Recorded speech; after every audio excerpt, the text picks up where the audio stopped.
One of the most conservative options to treat disc-related pain due to disc bulging and/or degeneration is epidural steroid injections. The epidural space is the medical term for the space surrounding the spinal cord.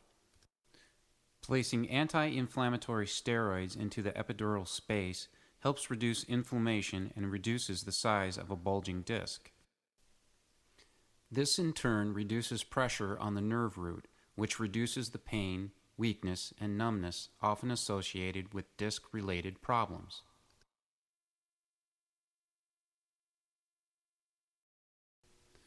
When the patient presents with symptoms of pain radiating from the low back into one lower extremity or has had previous back surgery with probable scar tissue formation, a transforaminal fluoroscopically guided approach is often more successful than a translaminar approach.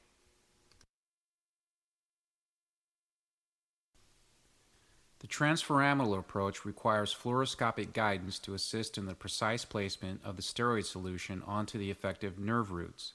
The patient is brought to the fluoroscopy room and asked to lie on their stomach.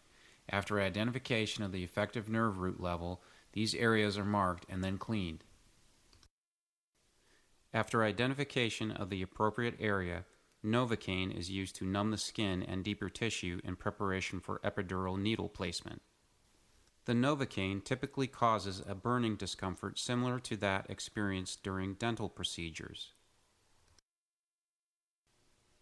An epidural needle is then placed into the appropriate position with the assistance of a fluoroscope, a type of X-ray machine.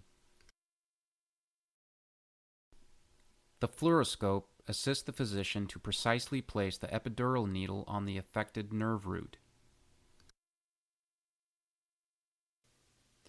Once the epidural needle is in place, a small amount of contrast dye is injected onto the nerve to ensure proper placement.